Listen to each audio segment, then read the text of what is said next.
My name is Beth Green, otherwise known as Granny Rocks. My name is James Maynard, otherwise known as Sweet Baby James, and you have come to Lighting the Way, Granny Raps and Rocks. Please chat with us, and Beth will be able to chat directly with you live in person if you're here live in person. Otherwise, leave a comment, and she will respond to your comment.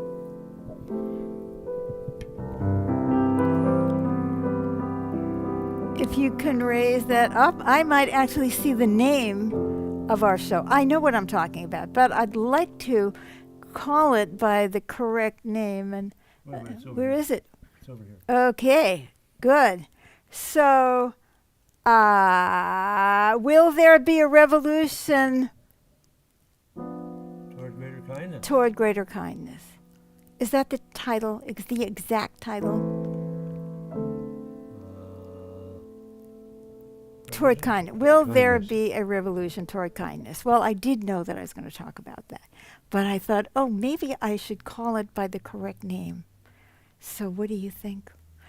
I like it. Well, let me tell you We something. need this. I know. And I want to tell you something. I don't know. I have no idea what I'm going to say tonight. I spent we were out of town for 2 days. I got this show sorted out and because there's a lot to do before a show.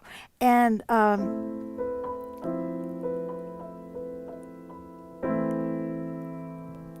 couple of days The way ago. Elizabeth is here, she says, hello, I sure hope so. Oh, She sends a heart of love. Thank you. Me too, Elizabeth. I hope so. So, anyway, this topic came to me. But we've just come back, and I'm sitting here thinking, is there anything that I have to say about this? Well, I always have something to say. But at the moment, I don't know what it is. And we have another comment. And Karen says, also, I hope so too. Well- and she sends multiple hearts of love. Thank you, Karen. Look, we already have a revolution of kindness going on right here. Look how That's kind right. we Right are here in to River one City. another, right? So I hope I don't cry a lot during this program. Or maybe I will cry a lot during this program. So, anyway. And Tracy's here and says hello and sends a heart of love. Oh, Thank you, Tracy. Hi, Tracy. So I don't have to tell you what the world feels like today. It's not just politics, although it's unbelievable how horrible things are in the political arena of absolute lies and slander and vitriol going both ways, lies going both ways, mostly one way. And it's just so ugly and painful, and it's emotional violence. But I don't want to get down about it, although I already am. But I want to pick myself up, and I'll tell you why in a minute. But it looks like we have another comment. Oh, and Amy is here and says, hi, Beth and James. This is a wonderful topic. Welcome home and happy anniversary. Thank you. Thank you, Amy. Yes, We just celebrated our anniversary. we did. We yesterday. snuck away yesterday. Spent the night in the trees and came back this afternoon. Yeah, on the beautiful coast of Oregon. That's right. Just in time to shovel some food into us and our dogs and to be here with you. So,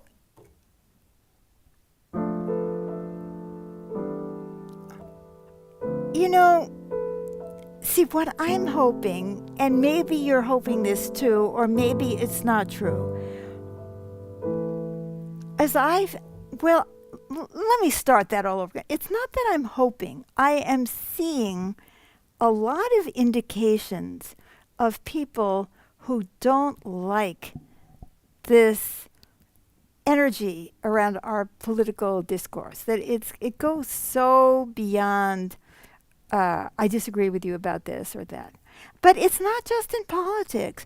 People are very stressed and very upset all the time and blaming one another, or sometimes we blame ourselves, which isn't any better, and there's a lot of ugliness, and it's not that unusual for people to feel suicidal or desperate.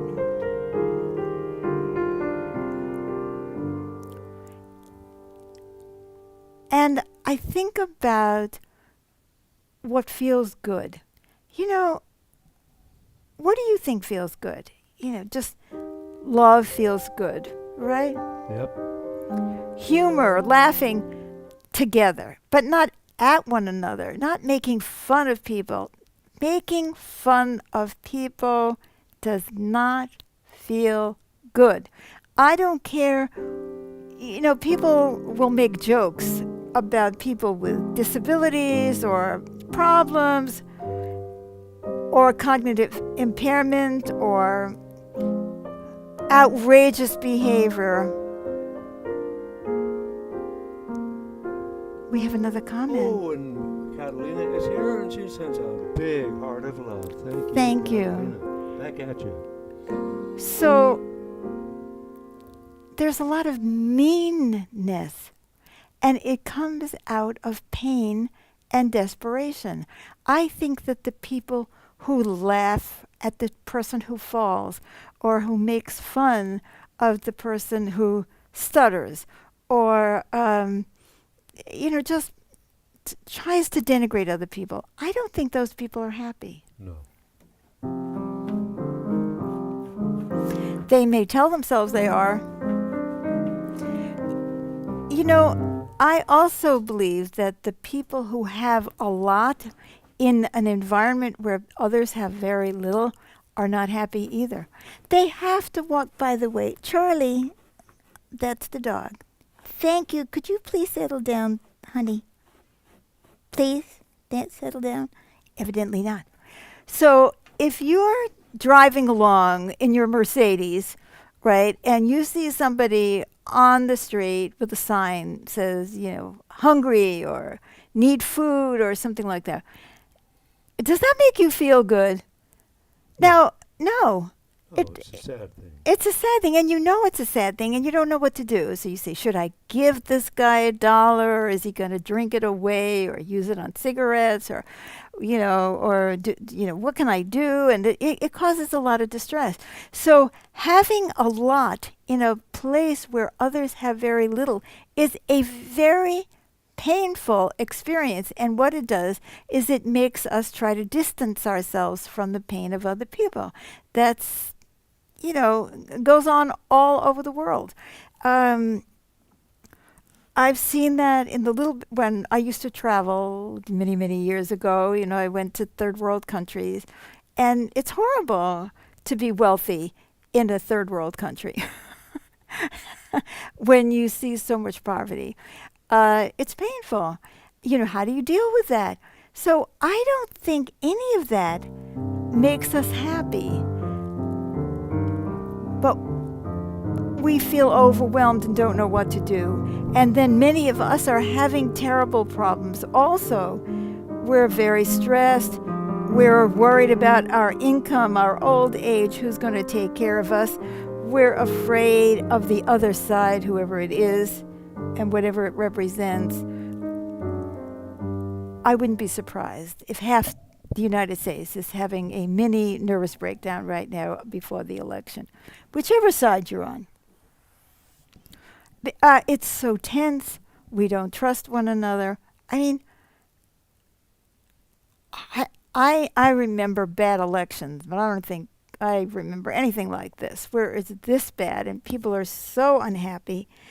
And individually, how many people report themselves as being depressed, addicted, overeating,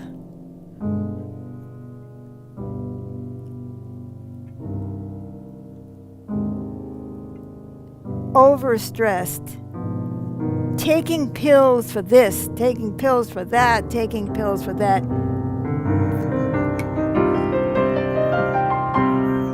So when you look at all of that, what do you think that means? That means that in our society as a whole, we are not happy with the way that we are being brought up to be, the way we're living. It's very unnatural. I still don't understand why women are wearing high-heeled shoes, that, women have been brainwashed into thinking they look better while they're destroying their backs and legs and feet. I don't understand that. I don't understand men trying to prove how big their you-know-whats are. I mean, It's so unfathomable that people feel the need to do these things, to prove themselves, to fight to get ahead, to compete with everybody, to, try to impress. It's like, stress, stress, stress, stress, stress, stress, stress. And we have to drink or take drugs or something to even to relax. Have another cupcake. So where you're not happy, we are not happy. I want you to say about yourself, honestly, are you happy? Are you happy with the way things are? Are you happy with the state of the world? Are you happy with your own life? Are you happy with the way you feel inside? Are you happy with the way people treat each other? Are you happy with the way that people treat the earth? Are you happy with the way that people treat animals? I don't think so. I'm not. Are you? Nope. So I'm asking the question, will there be a revolution towards kindness? Don't you think that percolating under all of this distress is a longing for something different? I don't mean just more money or climbing the ladder, or I mean, take your high heel shoes off, sit down and relax and feel supported. Aren't we dying to feel supported? Don't we have these stupid movies that show us some hero that's going to rescue us, or, harking back to the old days, where it looked like it was better? Well, in some ways it was better. In some ways it was worse, let me tell you. I mean, there is no excuse for abuse. There's still tremendous violence towards women, towards people of different races and religions and ethnicity. We have a comment. Muhammad says, we are scapegoat, madam. That we are scapegoating. I agree with you. We scapegoat other people about our pain. And we feel stuck because we're not seeing solutions. And yet, there are so many people who feel exactly the same way that we do, that want things to be different. Sounds like discontent is the seedbed for a revolution. I agree. And when I call it a revolution toward kindness, I don't mean that tomorrow everybody is going to be kind, especially because we don't even feel like we can be, because we're under so much pressure to make it, to survive.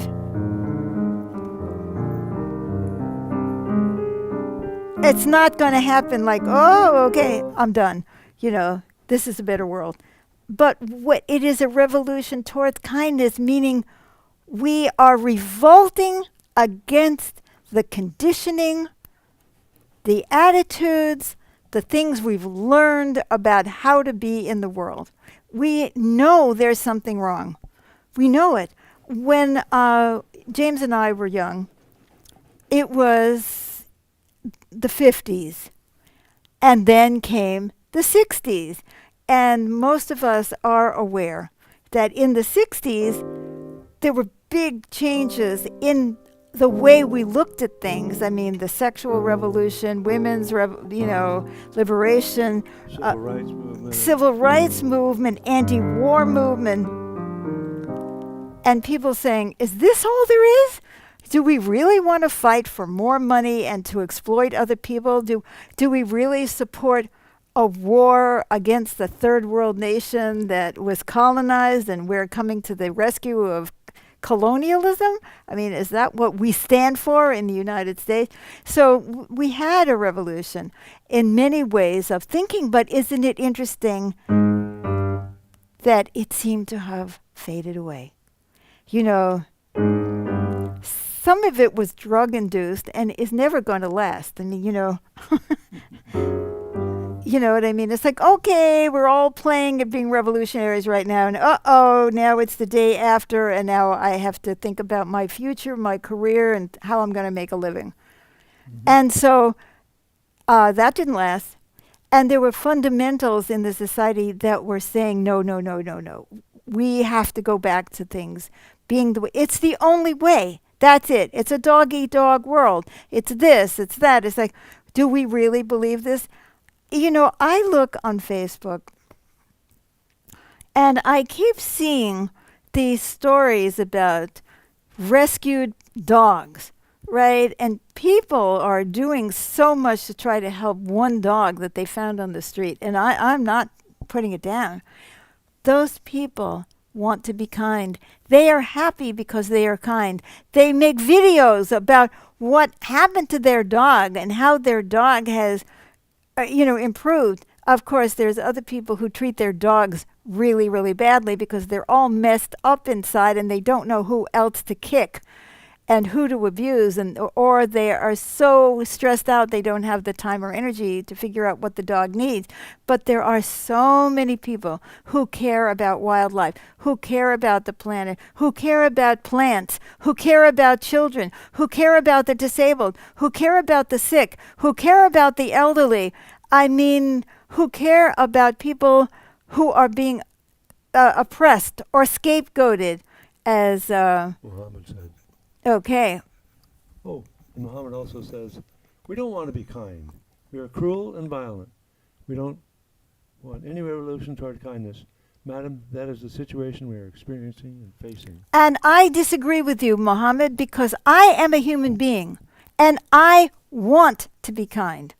And if you want to experience kindness. And I want to experience kindness. So if I want to be kind, other people want to be kind. I am not a freak. I think we're all sick of the cruelty. I think we've seen it. We see children who are horrified by prejudice.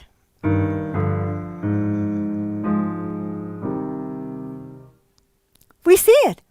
And until they've been taught, they don't know they're supposed to hate somebody, right? You know, children also can be very cruel, by the way. You know, children have egos. We all have egos, and that is really the problem. Okay, so let's look at it. What is preventing the revolution of kindness toward kindness is that we're so afraid. We're afraid we're not going to survive. We can't be kind because the next guy isn't.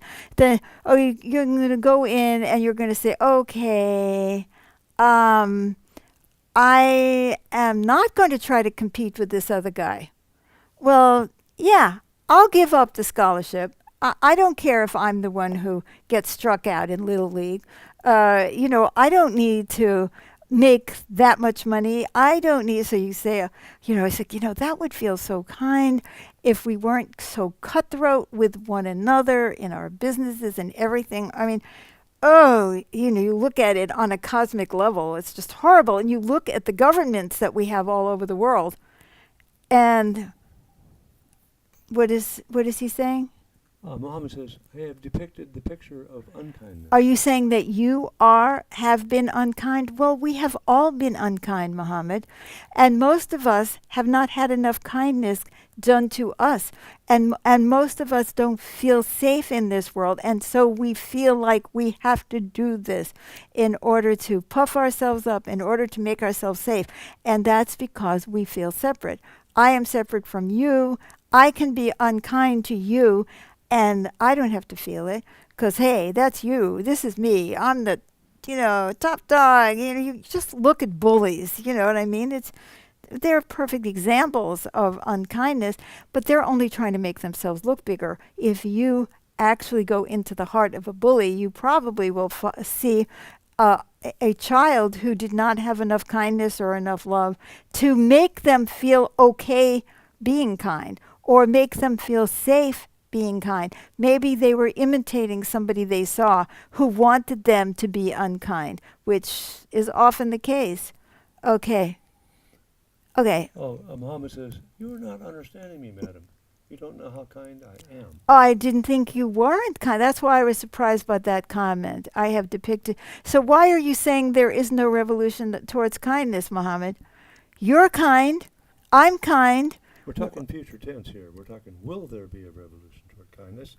And we're saying there's a lot of basis for discontent with the way things are. Exactly. So a strong desire to change things for the better. That's right. So, good. I'm glad you said that because I was really surprised, Muhammad. So, I think that I know you're a teacher. I'm sure you're kind to your students. They're not always kind to each other. But people need kindness. People need kindness to survive emotionally. If they don't get kindness, then they will grow up messed up. But each one of us can do something about it. I refuse to believe that I am the only one who sees it. I think that there is a general revulsion against, here in the U.S., a general revulsion towards the way things are politically. I don't know how anybody wants to run for office. They are going to be so vilified. Things are going to be said about them that are just so disgusting, right? That they don't even want to put themselves out there. Muhammad says, I teach about kindness. Oh, good. So that's what you mean when you said I depict. Well, that's it. You are teaching about kindness. So you are contributing to the revolution toward kindness. And other Yes. people are too. All over the world, you find people who are kind. There's always somebody who is going to try to help. We may not know how.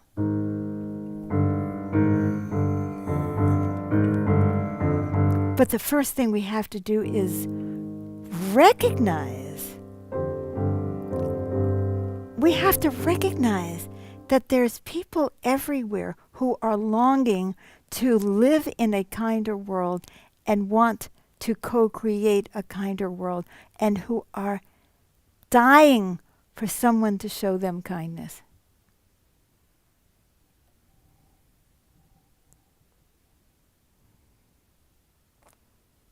And they are dying to express kindness too. All of us have seen these images of the big guy, with all the tattoos and everything, who drives the truck and is walking around with a 3-pound dog in his pocket because he's lonely on the road and he needs a friend. That person needs kindness. Every gang member needs kindness. Every politician needs kindness. Every boss needs kindness. Every slave needs kindness. Every worker, every wife, every husband, every child, every animal. All the plants, our natural environment, need kindness and caring. If that longing is within us, why can't we win this battle? First, we begin by acknowledging that we have that desire, not only to have people be kind to us, but we have this desire to be kind because we feel better. And let us acknowledge how scary it is for us to try to be kind in an unkind world. Mm-hmm. The whole thing that we're taught is, well, you have to be this way. You have to be mean. You have to be aggressive. You have to be, you have to get ahead. It doesn't matter how many people you step on or, how much of the earth we rip up in order to get ahead. But it does matter. And it not only matters to those that we are not kind to, but it matters to us. So I'm willing to. We don't have much more time today. I just wanted to open the discussion. And I want to say that I am willing to take the pledge right now that I am here to support a revolution toward kindness everywhere. And I'm going to try to practice this. It is extremely difficult when I feel offended by somebody. But remember, I don't mean we should accept abuse. If you are abused, you need to stop it and then be kind. If you see someone abusing someone else, you need to do everything you can to stop it. But then be kind to the abuser, because the abuser somehow is missing kindness in themselves. And I feel like there's an opening. If I feel it and you feel it, this desire, we want to be kind, why can't we just have one moment of faith that there's more of us, many more of us, who are really sick of all of this. And maybe it'll take a while, and maybe it'll take a while for us to figure out how to do it. But I do know one thing, that when we feel in community and we go back to caring about one another, we feel better. We see this every time there's a natural disaster.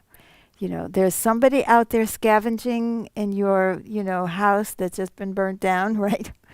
But there's also many, many people who want to help.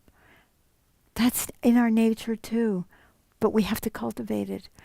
The competition and the ugliness is cultivated and supported in our world. It's time for us to start to cultivate kindness and believe in it.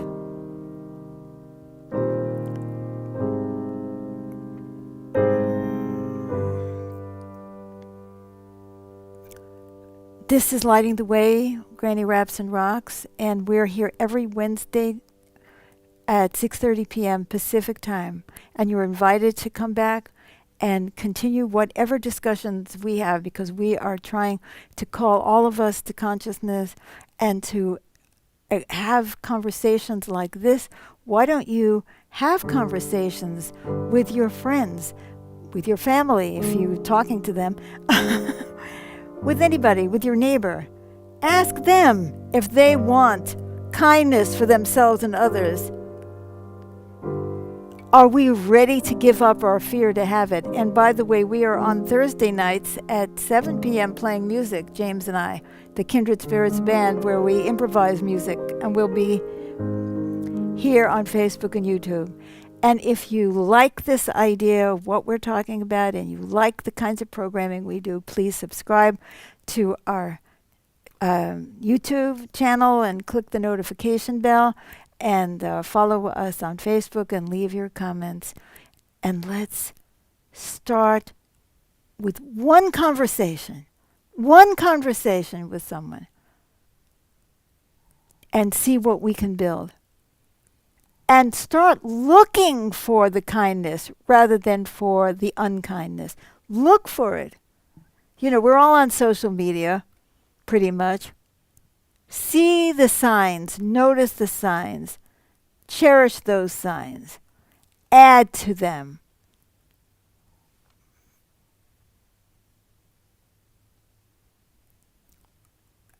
So will there be a revolution toward kindness? I want to do more than hope. I want to help make it so. Yes. I want to talk to people about this. I want to talk to people about the oppression, the inequality, the gender inequality, the economic inequality that make it hard for people to be kind. But remember, in every community, there are kind souls. Connect to them, support yourself. Give yourself a pat on the back every time you were kind in the face of a big challenge. And let's face this election with the knowledge that no matter who wins and loses, we will all lose if we don't turn around the way we live, the way we feel, and the way we treat one another and our earth and ourselves.